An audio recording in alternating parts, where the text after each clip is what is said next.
out there and such. So if you get a chance, just even some simple, quick pictures with your phone, and if you could send them over. Okay, good. So more pictures, the better for your putting it on the pages and the ads, correct? Yeah. Okay, good. Paul, you're moving along with the translation. Yeah, it's Paul, done. Yep, Paul. So quick thing. So your translation is done. We're going to get that. The ads are built out and such. We have the email sequence of the. I forgot to send that to you. There's a few emails that people get sent on autopilot. We haven't translated those, but so the Facebook ad will be in Spanish and the landing page will be in Spanish and such.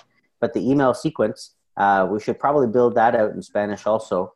What are your thoughts? Should we just, if you had a bit extra time, we can get the Spanish campaign going, in the next day. Otherwise, if you wanted to get the emails translated into Spanish also, I can fire off the text and we can translate those. Okay, great. So I'll send those over. So that way it's a complete Spanish follow-up process also. Thank you. Yeah, great. So I'll get those over to you tonight or tomorrow. Okay, good. Doug, any questions, feedback? No, not right now. Okay, good. Thank you. Drew and Mary, any questions or feedback? Our office staff yesterday asked if we could have some kind of a flyer or brochure for us to hand to the patients when they're in. On those lines. Okay, who's your rep? Is it what, Tony?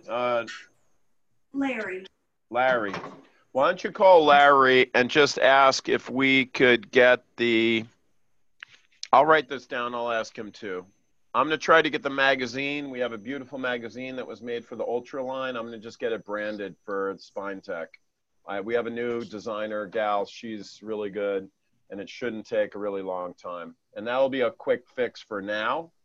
It's a beautiful brochure, and the copy is pretty good, and I think that'll keep us busy for a while. So I'm going to write that down. Perfect. Thanks for that. Any other questions before I go into a couple key points? Okay. Let me roll through. I stole this one from Amit. Amit says you have to look at this campaign. This is a viewpoint. You have to look at this like you're at a mall doing a screening. You're going to get a bunch of people coming over and just looking. And has anybody ever done a screening, or at least you know what a screening is, right? Yes. They're going to have people coming over saying, what is that? What's going on? And you're going to have to kind of say what it is. And then some people were like, oh, can I get checked? Can I get scanned or whatever you're doing? And they're like, yeah, fill out this form. So they're opting in. Then they're going to sit down, you scan them or stand up, look at their posture, whatever the heck you're doing. And you're going to have a lot of people that are just shoppers or just checking things out, not that serious. When we're tapping into a population of Facebook and so on, it's very similar. You got to view it like that. Don't look at like it's a referral coming in and they should be all perfect. The show up rate, from leads to people that were just walking by your booth at a mall in this analogy is around 20 to 40%. If you're doing 30%, you're killing it. So I think that's a great analogy that Amit used in explaining on one of our past trainings. And you just have to have that viewpoint. It's a game of numbers. Out of that 100 leads that you're getting in the month or whatever, there's going to be, I'm just making that number up, there's going to be some people that are really hurting, that need your help, and they're going to really reach and come in. There's some people that are sick of meds and they want to come in. There's people that their condition's getting worse. And there's people that are, have money to pay. And that fits all within that 100. So you're going to get that'll be the 20 that are motivated to come in. Now, even the 20 or the 30 that are going to come in, you need to call them. Life is crazy. I don't know about you guys, but it's another world. Do you remember growing up when you used to have dinner at 5 o'clock and you watched your favorite TV show once a week? You remember those days? Yep. Oh, yeah. Yeah. It's not like that anymore. It's a complete crazy. It's like a carnival. Life is like a carnival with schedules and so much input that you literally have to use a lot more corralling. Did you notice how many times did I contact you to tell you about this call? This training? 3. More than 3. I contacted you when it was canceled. Nicole said, "Is this a joke?" And she's not even on this call. She said, "What is this, a joke? It's Valentine's Day. You can't hold it tonight." So we didn't do it last week. Drew and Mary, thank you for still willing to do the call, but you were the only ones. So I canceled and rescheduled to today. And so I did that. I sent out an email when I canceled it. I sent out one this morning. I sent out a reminder. I sent out a text. I sent it out another link so you could just click it on your phone. You got to do that to get you guys in the call. I might have had to do that, right? To remind you. So you got to do that. You just got to call. You got to call right away. When the lead comes in, your staff has to call right away within 15 minutes, half an hour max, ideally sooner. They need to, so that window should be opened all the time. They need to text, they need to email, and that's immediately that first day they sign up. Secondly, if they're scheduled a couple days out, you got to call them the day before and say, "I'm calling just to make sure you know where to go, where to park, and for your first visit, and answer any questions you might have." So you have to do that. I'm just telling you. And if they don't show up, you got to call them several times. It's just the way it is. Okay? And when you call them, if they don't show up, this is the script. This is a writer downer. This is a good one. You know, like, so your staff is going, "Hello, Mary. We had you on the schedule today and you didn't show up and the doctor was concerned. Is everything okay?" So it's not an administrative call. It's a technical or clinical concern. Like the patient got worse and couldn't even move. That works the best. And you can make an email of that. You can make a text of that. And you can leave an answering machine like that. I'll say it again. "Mary, we had you on the schedule today and we didn't see you. And the doctor's concerned. Let us know if everything's okay. Blah, blah, blah." Okay? All right. I'm done with my little push on certain areas that you guys have to use a little more follow-up. We find the doctors that are doing really well in this campaign are using their log, the spreadsheet, and really working it, writing notes, highlighting it in different colors, and they're doing real well. Those that aren't doing as much have less results. So I really encourage you to work it. You as doctors that are administrating and making sure your staff are doing things, I'm going to quote Ronald Reagan. Ronald Reagan said he trusts all his staff, but he always follows up and checks up on them. So I think that's a good thing. Trust your staff, treat them like pros, but always check up on them. Okay? Can I move on, or you guys have any questions or comments or feedback or any added things that you want to add that I didn't cover that would help patients show up? Because that's 90% of the success, just getting the patient to show up. You do this consult after they show up, you're halfway home. Anything? We also, when we text them, we'll text them the Google link to our directions. So, hey, Drew, speak up or get close to your mic, please. So we'll text them a link to the Google directions to our office too, so they can click right in their text and pulls right up onto their phone for directions. And plus it helps your Google Analytics too when they're Googling you for searches. That is brilliant. I've never heard of that before. Amit, please write that down if you could. That's something we want to put in our instructions to our new onboarding people. That is brilliant. And one of Amit's and my teachers, one of the world leaders in internet marketing, Frank Kern, he is now doing almost no email. He's doing mostly messages through Facebook messengers and regular messaging to give content. And that's content, location. That's brilliant. Hats off to you, Drew. I'm shamelessly stealing that from you and making it part of our program. Perfect. Okay, can I start on the console? Because I'm really excited about this. Yes, please. Okay, good. Or you guys don't want to hear it, it's okay. We can end off early. Okay, listen. I'm just joking with you. Let me go over why you do a consult. I'm going to pose the question to you guys.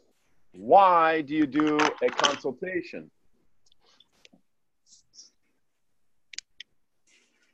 I know when I went to school, which was national school, what do you think they told me why you do a history consultation? I don't even know what they called it. Probably taking an intake history. I think they probably would have called it.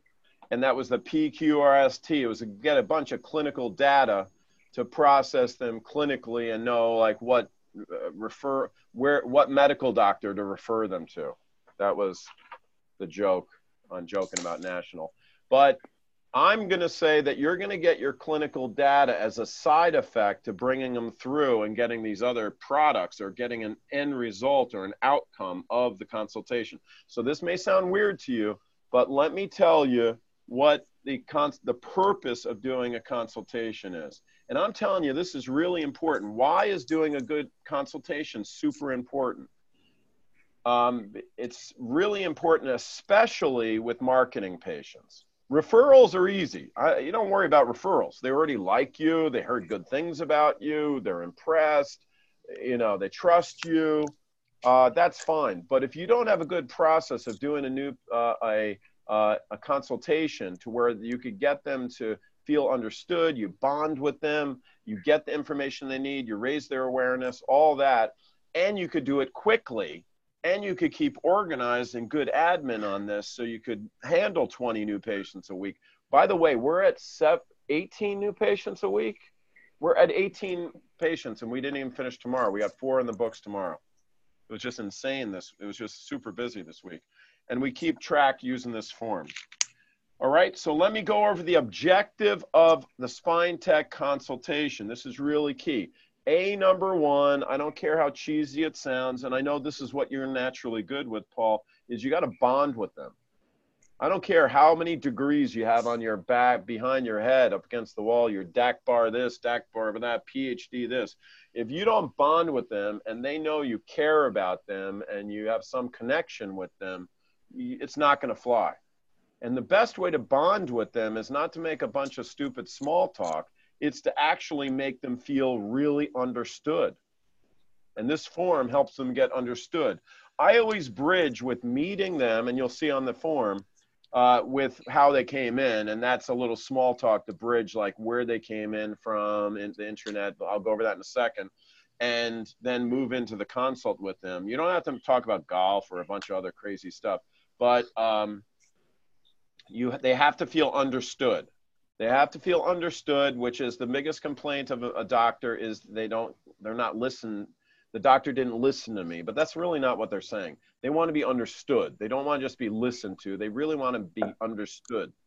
Like a gal will say to a guy, "You really get me." You know, that's like the ultimate compliment, I think, to a guy, because a lot of guys are, you know, perhaps not getting their gals, you know, at times. Anyhow, that goes for any relationship in either direction, by the way. But so you have to bond. They have to feel, number one, you got to bond. Number two, they have to feel you understand them and their problem. This form will do all that. Number three, this is key. This is multiple points on 3. They have to understand they have a problem, like they really have a problem, not just, oh, I just need to exercise more. That, no, They don't understand they have a problem. They have to understand that their problem is messing up their life. It's having a negative effect on their life. Underline that one. Number one, they know they have a problem. What's the first step of Alcoholics Anonymous?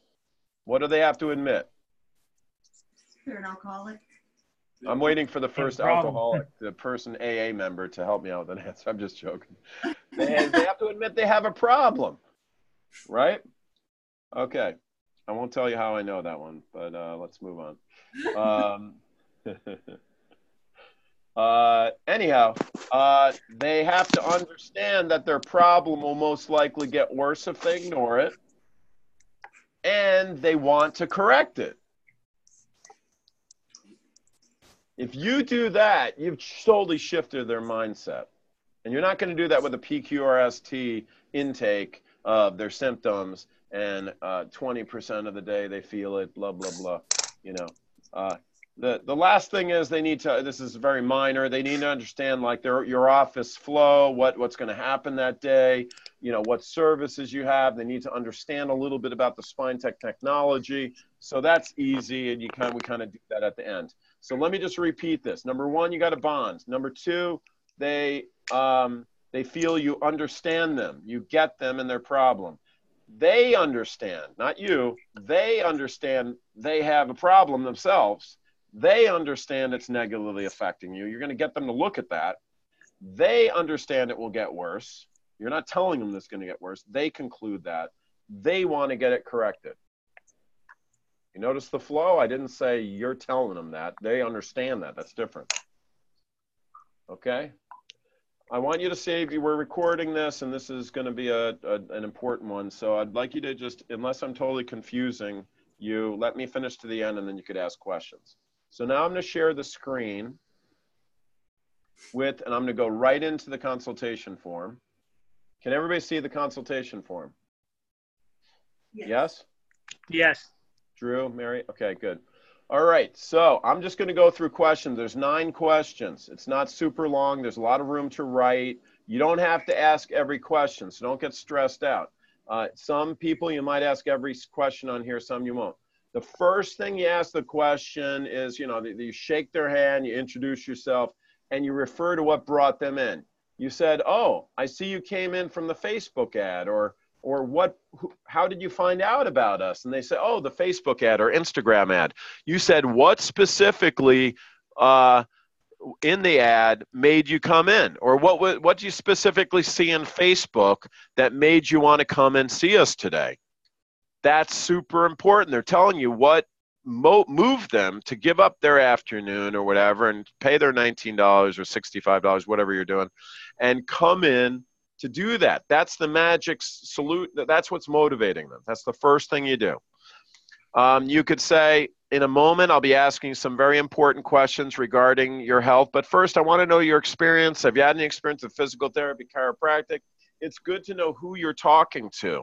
It's much different. You'll insult somebody that's had a lot of physical therapy and chiropractic if you talk to them like they've never had it. But if you find out they've never had chiropractic or physical therapy, which on this campaign, you're going to get a lot of those for the first time, perhaps. They'll come see you with the SpineTech. So it's good to know their experience and also ask them, how was your experience? You know, how was the experience? And if needed, you want to handle it right up front and say, listen, you were scared and somebody cracked your neck and you were sore and you never went back. That's totally okay. We have some equipment. There's no twisting or cracking. Or you could use some text right out of the ad. You should memorize the text in that ad. Amit and I perfected the copy in that ad. Took thousands and thousands of tests and dollars to get that copy. You could say, listen, the SpineTech is used by medical doctors. I trained, by the way, I'm not making this up, I trained 3 Korean medical doctors last week in Dallas. And they were thrilled. They were amazed. So you could say this procedure is used by medical doctors, osteopaths, and chiropractors. So you could rest assured and feel comfortable. It's gentle. It was developed out of the science of NASA, and you're going to love it. So that will disarm them, and they'll be more comfortable with you and giving you an honest thing. So that's question number 1. If you guys have any questions, please write them down and just write what question it is, and we'll tread back if I got to answer anything. Number 2, can everybody see this? I'm scrolling down a little bit here. Yes. Okay, good. Thank you. So you want to use their name a lot. That's just nice. And you say, listen, Mary, reading over your history, I noticed you've written down several symptoms I believe require serious attention. So I have a few questions for you. You know, you have an intake form, you're going to refer to the intake form. Doesn't matter what intake form they filled out in the reception room. You say which bothers you the most. You find you're basically doing triage to their concerns, not triage to what you think is the most important, what's concerning them the most. It's all about them. Day 1 is all about them. Day 2 is all about the solution for them. as far as the reported findings. Okay, simple questions here. You ask how long, how often, how intense. Before you ask how long, you said, listen, I'm going to ask you a repetitive questions. How long you've had it, how often you get it, how intense is it from 1 to 10, 1 being no pain, 10 being emergency room screaming, horrible pain. And you ask that question. Then you say, how is it when it's at its worst? What does it feel like? And if they give you crazy answers, you say, is it sharp, dull, both? What is it like? So you fill that out right in there. And here, this is a writer downer. Don't change the language. Put it in their words. If they feel it feels like an ice pick, don't write down sharp pain. Write down ice pick. If they say they have a Charlie horse pain in their leg, don't write down hypertonicity with intermittent spasms. This is their words, because you're going to read this back to them at the report of findings. And if you speak their language, they're going to be a lot more receptive to you. All right? Now, the same thing you go through with the other complaints they have there. Okay, you got neck pain, how long? Okay, you got shoulder pain, okay. How long, how often, how intense, how does it feel at worst? You go through all of those, you pile it on so they download all their problems. Okay? The key thing is use their terms and preface saying, listen, I'm going to be asking these 4 questions. You know, how long, how often, how intense, and how does it feel when it's at its worst, and I'm going to ask all these other conditions. And I like to put them in order of severity from top to bottom, the worst at the top. Okay, can I move on? Yes. Thank you. Okay, number 3. You got to see what they've tried. This is your competition. You got to see what they tried, and you're asking in a particular way. Since the time you began suffering from these problems, what have you tried that didn't solve them? Because obviously they came in, they have a problem. If their condition solved them, you know, they wouldn't be there. Plus, if they think it worked, they could just go get more of it. So it's important. They're going to say what they did. You write it down. This is a huge statement, B here. While these things may have given you temporary relief, is it safe to say that they haven't truly solved your problems or problem? Excuse me. And they usually say yes. And usually that's like the lights go on there. Like, yeah, I took the Narco and Vicodin, and I guess it didn't really solve my problem. It worked at the time, but the problem came back. Or I love massages. Maybe I just need more massages. It says, well, listen, is it safe to say it didn't really solve your problem because it keeps coming back, right? And they go, yeah, don't lighten up on that. That's huge. Right there, you're enlightening them to the way the world works and for the truth, not the lies of just covering up pain with drugs. So this is where you get their emotions on that. Have you been discouraged or frustrated by the fact you've had this for 5 years and all these different things you've tried hasn't worked? Okay, you guys don't worry about super details on this because I have 3 recordings of me doing live real patients that all converted doing this exact scripting. You're going to hear me live. There's a lot of gems in there that I'm not going to go over here. So you're going to get that. So that's going to be a little bonus I'm giving to you on that. So you get them to say they're frustrated and so on, and usually they are.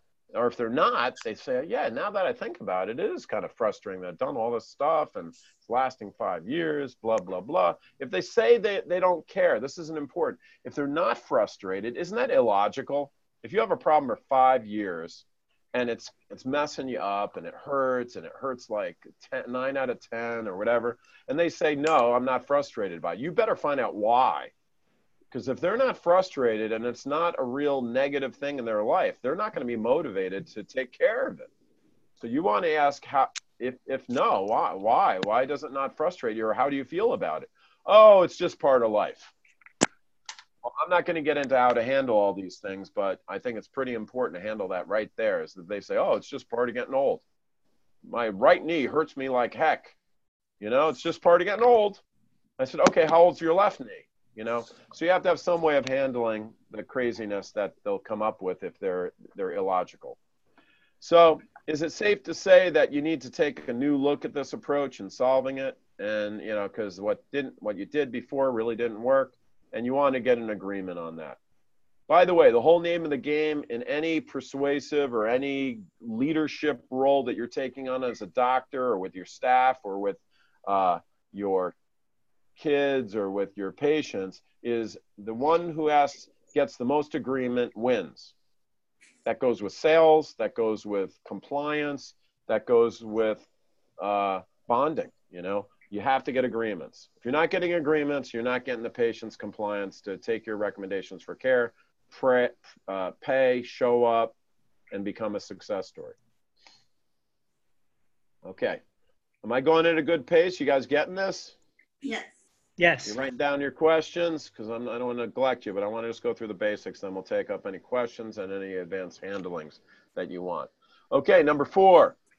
Now this is where the money is. This is where you're finding out their motivation.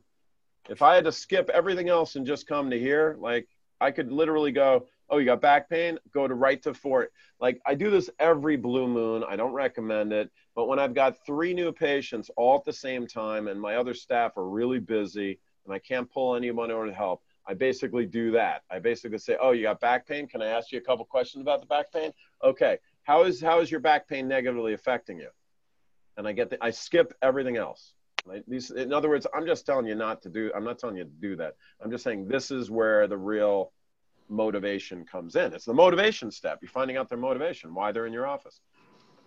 So how's your low back affecting you? And usually they go, it hurts. And if they say it hurts, you say, well, okay, I got it. So how does the hurt negatively affect your lifestyle? And they go, it's I can't play golf, and I can't sit for more than half an hour, and I got to squirm around. Okay, you write that down. Okay, how else and it's slightly asked differently on these 4 questions. They're all the same thing, these 5 elements of this question. How else does your back pain affect you in life? Oh, I can't have sex. I heard that twice today, by the way. I can't have sex. I can't, whatever. How else does this negatively affect you in your day-to-day? Oh, I can't really, work out and I'm gaining all this weight. Oh, that's not good. How's that affecting you? Oh, I feel awful. I feel tired. Okay, that's not good. And then these are some cues just to get them talking if they're not. So if they're not really giving you any answers, you got to give them leading questions. Some people are really never been asked stuff like this before. They're just like, it hurts, it hurts. They do that, go right to D and say, okay, I understand it hurts and that's how it's affecting you. But does your low back pain affect your exercise? Oh, yeah, I can't exercise. Does it affect you at work? Oh, yeah, I can't pay attention. Oh, does it affect your social life? Yeah, I'm not going out as much now that you say that because I'm so much pain. Does it affect your sleep yet? And they go, yeah, it does. How does it affect your energy? So D is like a cheating way to give them multiple choice because they flunked the essay questions. If they already told you that stuff, don't repeat it. There's a lot of repetition in here. I rarely ask every one of these questions. Okay, and now this is the positive end. Everything was negative. Excuse me? Any confusions there? Okay, good. The positive, here's the positive. So I say, is there anything else you would do more of or just enjoy more if it wasn't for this back pain? And they're like, oh, yeah, I would like beat my buddies at golf. I'd do better at work. I might get the promotion. I would, have more comfortable sex or whatever. They're going to like tell you all their things. And I usually acknowledge that, well, if we take you on as a patient, those are our goals to get you back doing that stuff.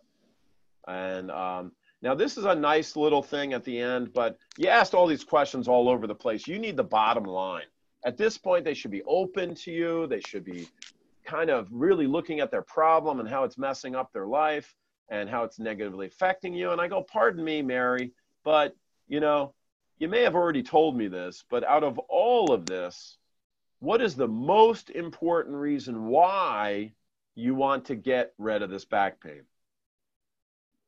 And it's very interesting. They kind of summarize it, and some people start to cry on that one. They might even go, I'm too young to be giving up on life. And my gosh, I just want my old me back. I hear that a lot.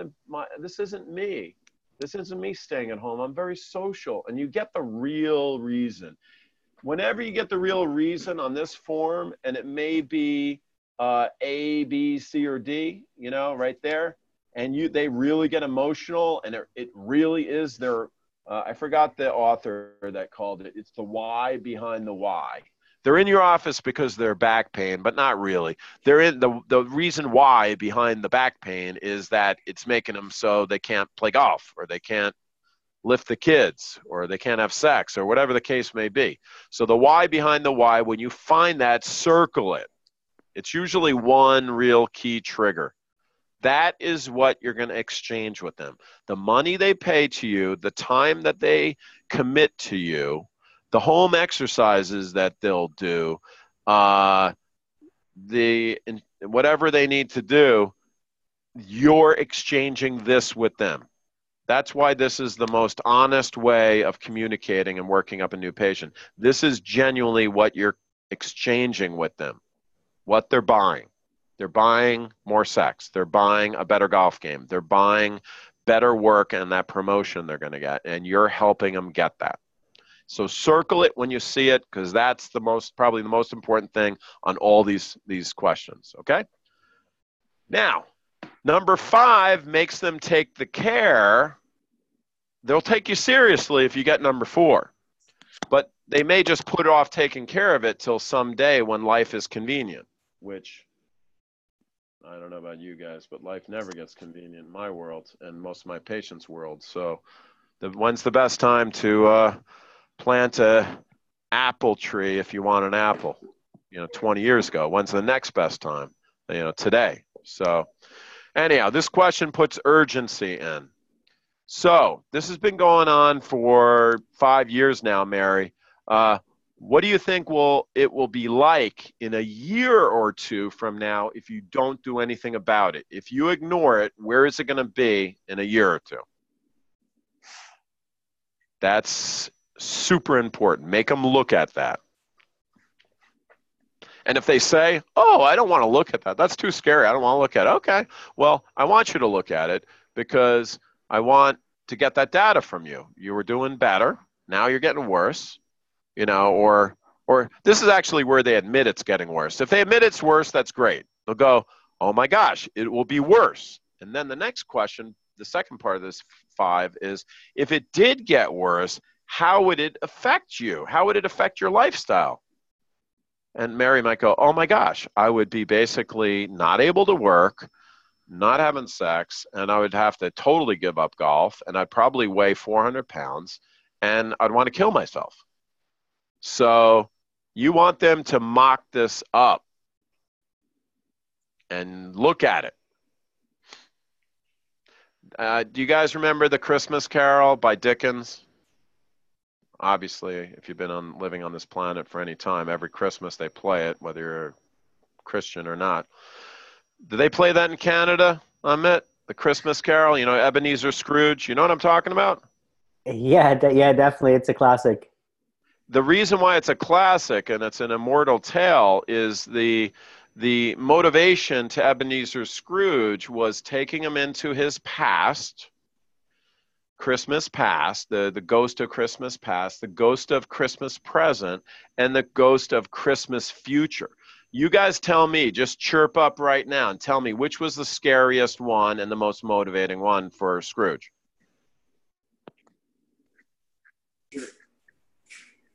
Come on, guys. What, are you all Jewish or something? And you purposely didn't watch this thing? Future. It's the future. Tiny Tim died, you heartless doctors out there. My gosh, the poor Kane was up against the wall there. The Tiny Tim dies. He's got a miserable life, and, it's just horrible. That's what motivated him, make him run down the street with the turkey to give presents to everybody, right? So you got to make them look into the future and see their consequences of neglecting their body more. You got to take them into the past to see, we're going to go into the past in a little bit. We were mostly in Ghost of the Present. Now we went into the future. I know it's a little out of order, but we're going to go into the past in a second, which is actually a very important reality step for them, and I'll go over that in a second. So number 6, I know this sounds stupid, and if you do 1 through 5 really good, it will be a stupid question. And I even sometimes say, this may be stupid for me this may be a silly question for me to ask you at this point, but I have to ask you this. So is this something you want to get rid of once and for all? And I'll tell you, it's the most bizarre thing. They'll tell you all these horrible things from 1 to 5. And then sometimes they hesitate and they're not really committed to taking care. The answer to 6 should be, so if you want to get rid of this once and for all, yes, of course. If you get anything else other than that, you got to call them on it. Hey, you hesitated there, or you don't, that's not convincing. You said, yeah. If they say something like that, I'm all over them. I'll say, wait a second, you hesitated. That doesn't sound convincing. You don't sound like you want to get, what, you want to keep this pain and you want to be 400 pounds, sit at home, not have sex, not play golf anymore and lose your job? I'm confused. Help me out here. So I'm pretty, I'll be aware of their response there. B, then I qualify it. This I stole from Grant Cardone, who's really brilliant. And this flushes out any objections they might have. This is the time to do it, guys. The report of findings is not where it's at. You do a good consultation, your report of findings could be boring, short, and sweet if you have this data here. You're handling most of the problems up front before you get in front of them. You got to do it all in the report of findings, you end up sounding like a salesman. You do it here, you come across like you care and you're passionate. So it's heavy weighted in the new patient process in the consult. The consult is the magic. So listen, Mary, the next question may be the most important question for me to determine if I could help you or not. Now I have her attention. So from 1 to 10, and this is not making it up. If she's not motivated, I can't help her. So from 1 to 10, with 1 being you're not gonna do anything about your condition and let it get worse, and 10 being you're gonna do whatever it takes to get better, where are you? Now, if they say anything but a 9 or a 10, I then ask them, okay, thank you. Okay, great. You're a 7. Okay. So what's keeping you from being a full-on 10? And they're going to tell you their reason. They're going to say, well, I don't know the procedure. And you tell them about the procedure. It's comfortable. It's not fearful. And they said, really, I want to know your motivation. I don't even want to talk about the procedure. I don't want to talk about the money and how long your treatment is. I just want to know how sick of this problem you are and how motivated and dedicated you are to take care of it. And so I really, if somebody's below a 7, I don't even go further. I got to sort this out. You did something wrong. You didn't get an answer. They weren't being honest with you. Usually it's if you don't bond and they're not being honest with you. If they come out and you do all this stuff and then they say, oh, I'm like a 4, I would be like, what? Like, and I'd go back and I'd retread to their other stuff and say, I don't understand. You're a 4 and you got all these horrible things. I don't get it. Would you like to come to a doctor that's only 40% dedicated to getting you well?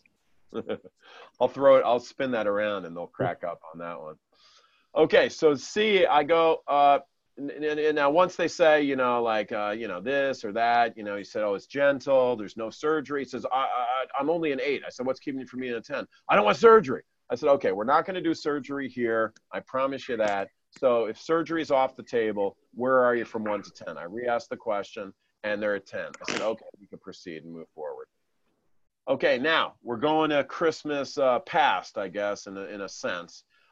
Most people just don't appreciate chiropractic, spine tech, physical therapy, functional medicine, anything, because they don't look at the origin. When do people most likely think their problem began was when they first started getting their symptoms. But anybody that takes x-rays and can date x-rays and see how long they've had their problems with degeneration and so on, they've neglected their spine for 20, 30 years. Imagine being a dentist and nobody brushed their teeth, flossed, or ever did checkups. And they come to you when their teeth start hurting when they're in their 30s. That's what we're basically dealing with as chiropractors. So the most important thing, and this is a bridge, this gives them the logic of why you're going to tell them they need a visit of 20 visits. If they go, I only had my problem for 2 months. What do you mean I need to come for 3 months or whatever. You go, listen, the vast majority of my patients have had literally dozens of falls impacts that could be causing problems with the spine that may be producing the very symptoms you're complaining about, Mary.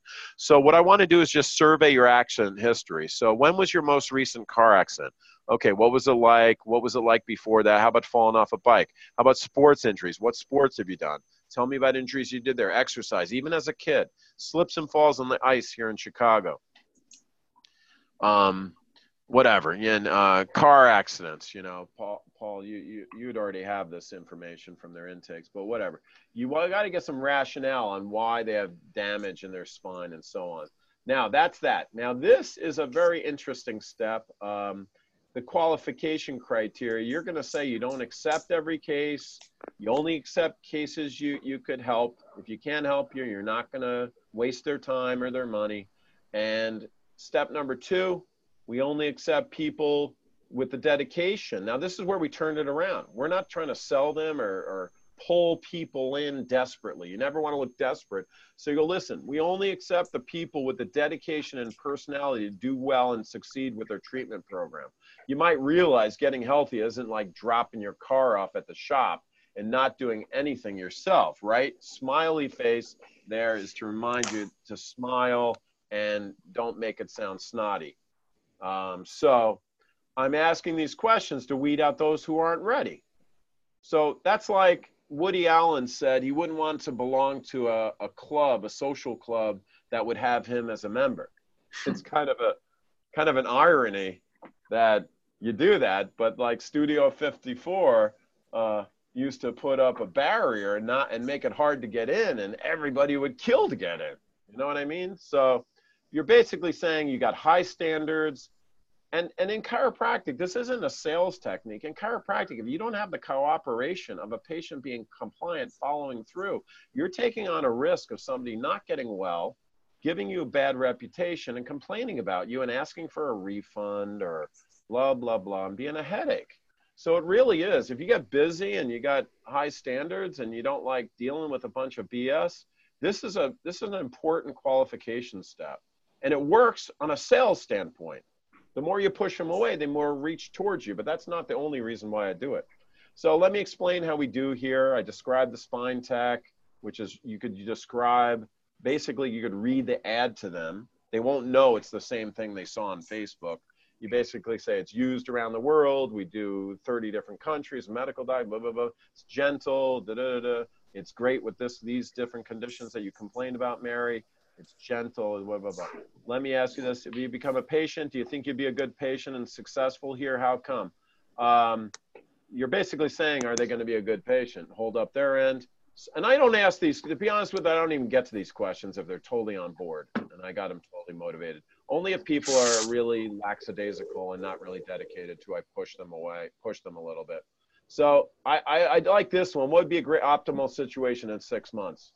What would make you feel really good about your experience here? These are customer service questions that you find out how they like to be related to. They're really interesting. Some people say, oh, I don't like being pushed around, or I need flexibility, or the last doctor hurt me, or whatever. It's good to ask those questions.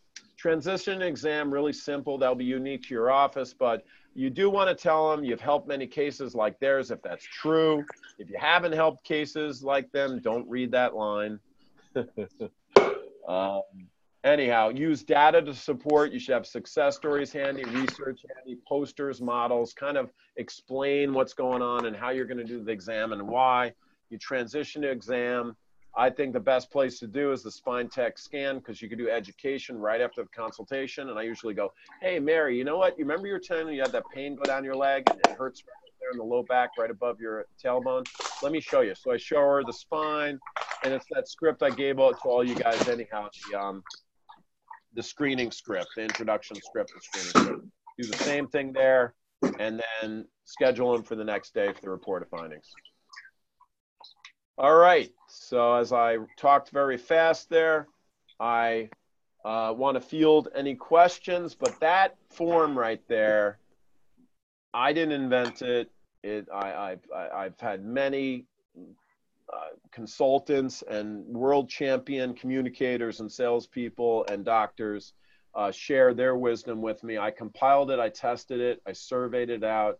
I know what works, and there it is. So this is my gift to you guys. It's a $65,000, 2 pieces of paper if you just read the freaking thing. And I've had staff like that. I had a staff that worked the front desk, and I had 4 new patients at the same time. I said, Stephanie, go back and just read this form and fill it out. She did a great job, and I converted them on I had to review it a little bit with the patient and fill in a couple blanks, but that only took like a minute. And then they came back for the report of findings, and they closed, and we celebrated. She and I celebrated after that. All right. So, and listen, when I'm talking sales and when I'm talking closing and these terms, I'm not a heartless sales guy. I literally am passionate about helping people first and foremost, but I don't want their psychoses or their confusion or their misinformation from other health professionals in the drug industry to confuse the truth of what they really need. So I'm very aggressive about this and aggressive about helping them, but not to be a pushy salesperson. If you're strong on the consult, you don't have to be, you know everything about them. You don't have to be pushy on the sales portion of the report of findings. And then the money will come easy. And you got to do this with the thing. Okay, I open up the floor to any questions or feedback. Any questions or feedback on question number 1? I think it's a great anybody product. has questions? I think that consult's brilliant. I agree, and I could agree because I didn't invent it. I'm not being I'm not patting myself on the back. Steve, when are you going to be able to email that to us? I will probably do it tomorrow sometime because I want to attach the 3 recordings of me doing it. I'll tell you, if you just have this form, you listen to those 3 recordings like a couple times each. I do a lot of handling, and I'm going to have if you guys want me to, I'll do an advanced training on how to deal with all the things that come up that are lies. In other words, when people bring up like, oh, everybody gets back pain, you got to handle that. They're not going to convert if they don't. If people go on, everybody has back pain and we weren't meant to be on 2 legs, you got to handle that. If they say, oh yeah, this, the Vicodin works, I just need to get another thing, or if they say, no, it's never going to get worse. There's different ways you got to handle that. Otherwise, you're not getting them on board. But that's for another time. But I'll send you this with the 3 recordings. So Let me survey you guys. Any questions on number 1? On what brought them in? Number 2, just in their words, you're going to write down what their symptoms are. That's the easiest thing. You were taught in school how to do that, right? Any questions? No. Okay, number 3, about the non-success of other modalities they tried, including chiropractic, by the way. No. And get how they feel about it. That's the most important thing. Okay, this is the real juice right here, finding out what they're really buying from you or want to buy from you. Section number 4 is, this is the gold right here. And you don't have to ask, unless you're confused, you don't have to ask every single freaking question on here. If you get it, and you move on. But I would always ask number A. I would probe them on maybe number D if they're not communicative, if they're not opening up. Number E is like the opposite side of number A. It's like, what would you do more of, enjoy more? And then just the summary statement is F. Okay, any questions on how it's affecting their life? I had one actually this week that literally I went through, because you sent me this a couple weeks ago before we talked about it. So I went through it with the patient, and I couldn't pull one single thing out. I couldn't get them to pull it out of their phone. Have you had that before? Yeah, and usually it's you didn't bond with them. Do you feel like maybe they were a little distant, you didn't really click with them? Yeah, I mean, everything I tried, because I've done a lot of the, this type of work and different trainings, and there was nothing I could do to get this lady in to mentally tell me how what she has is impacting her. It was, oh no, doesn't really. No, it's okay. Or Oh, maybe a little, but I couldn't get her to stop minimizing. Okay, let me go back and let me make something up. Okay. So I would go back because I didn't get a product earlier. I didn't get something over here. So I'd go, I'm going to use my example. Is that okay with Mary? Yeah, perfect. Okay, Mary, you said you had back pain, you have wrist pain, you have shoulder pain, you've gained weight, you're dizzy, and you're depressed. No, actually, I learned this technique from a non-chiropractor that owns several clinics. She was so good at this. She was brilliant. So she goes like this. She goes, okay, Mary, can I make something up here?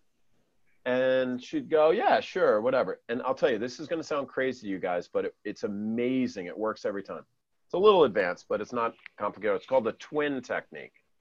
So Mary, let's say we have Betty over here, and I just want you and I to look at her health. Let's look at her health. Let's say she has dizziness. I might go out of order a little bit than her. And I'll go, she has dizziness, and it hasn't been solved. She's overweight and tired, and a little cranky. She's got horrible back pain.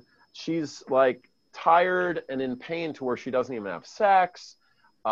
She likes to do sports. I might not say golf. I might. Let's say she likes to do sports, but she really can't do it. And her friends are playing better than she does.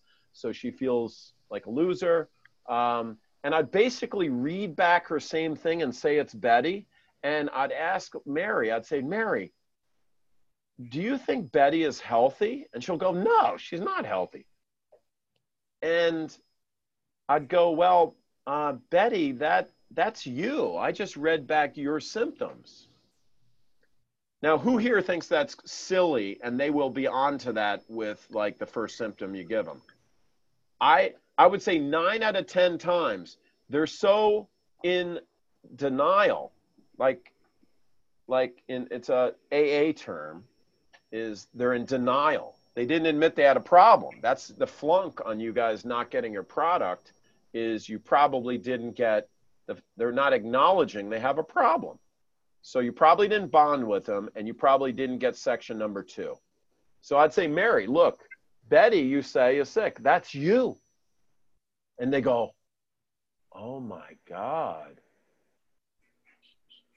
You know what I mean? Yeah. So I swear, you guys do it. I promise you. I'll buy you a beer if it doesn't work out this way, but 9 out of 10 times, they'll completely be hit from left field, and they'll wake them up and you'll get your product. But many times, and this is where I have the most difficulty, I'm in a rush and I don't bond with them up front. Some people just don't click with me, or I don't click with them. And that was totally the case. It was a rush. You know, we had 3 others before her, and she was really early. So I was rushing to try to not make her wait. And I think, you know, obviously the bond didn't happen there, but couldn't get, I couldn't get her to tell me how it affected her life. She would not break it. But I think she was there, so it's okay. But would you say what was going through your head at that moment was like, why isn't she telling me this? Or yeah, there's got to be some way. Were you saying that to yourself? Yeah, the whole time I was sitting there saying, I was literally trying to figure out how I could drag it out of her mouth and tell me why she would not. Well, let me tell you something. You should just ask her that way. Say, Mary, there's got to be some way it's affecting you. Yeah. You know, like, come on. You don't want to open up with me, or you're embarrassed, or, you know, you could bait it out of them, or you could do the twin technique, or you could, there's a couple other techniques. I'm not going to get into super deep ones, but just realize you probably didn't get something earlier. Work on the bonding. That's like halfway home. You bond, they're honest. You don't have to pry. Okay. What? Any questions on number 5 with the fact that they're future? This is the future ghost of Christmas future. That's huge. And the way it's worded is great. Okay, number 6, I skip over it, and I'll tell you, I kick myself in the rear end when I skip over this and I get to the report of findings and they say they want to think about it. and I go back and I go back to the history and I try to ask this question, it's too late. And then there's a whole other line of questioning to do on the report of findings. It's never as effective as on day one. Okay, accident history, does that make sense, you guys? Okay, any questions on that? Nope. Any questions on the qualification? It could be called a push technique if you're only doing it for the sales element, but frankly, I do it because I don't have any patience or time for people that are not interested in getting well. You know, I don't want to waste time with people that have nothing better to do on a Tuesday at 10 o'clock in the morning other than talk to me because I'm a doctor and they just want to talk and say what they think it's a turmeric deficiency, why they have all their problems. All right. Okay, any general questions or anything else on the consult? Okay, any questions on your campaign or anything else I didn't go over that might be slightly unrelated to the consult? Okay, so I'm going to invite you guys to use it right away. It's a Word document. You could change it. I don't recommend changing it much. Make it unique to your office where there's certain things on here that may not apply. I think this is pretty general. This is not my office one. This is my general one. I do have a couple things that are slightly tweaked, but not much different from my office one. I recommend using it. I recommend listening to my recordings, and I really want you guys to do great with this. I know you will. If you just literally read these questions, you're going to do better than 95% of anybody out there that I know of. The only thing different might be their ability to bond or their altitude of confidence and prowess. But besides that, as far as the words, this is black belt stuff here. It's lightning in a bottle, so to say. So I'm going to send this out in an email with all that. The only thing that I do ask is this is proprietary information to SpineTech, and my recordings may not be fully compliant with, you know, to be sharing like that without doing this or that. So if I could just ask you not to share this with anybody other than people at your office, I'd appreciate that. And if you keep that promise to me, you can call me up anytime and I'll help you with this. I'm actually pretty good at this after doing it over the years, many years. All right. Was this helpful? Yeah, Thanks, Steve. Fantastic. very good. Thank you. Okay, There's guys. Take care. on the SpineTech website, there's a member section. So we're going to be getting a lot of this content and the recordings into the members portal. So we'll pass along the password and such once we get that set up there. Yeah, Amit, thank you for saying that. You guys are special, and I appreciate you being on the call tonight. So I'm not going to make you wait for that. I'm going to send it off to you straight away. Thanks, Great, man. appreciate it. Okay, guys, have a great night. Do well. And we're probably not going to have another training for a couple weeks. So I'll just shoot you out an email. Keep your eyes open for that. And do well. Stay in good communication with us so we can help you win with the campaigns. We're partners with you on this. Great. Thanks. Thank you. Bye-bye, guys. Bye-bye.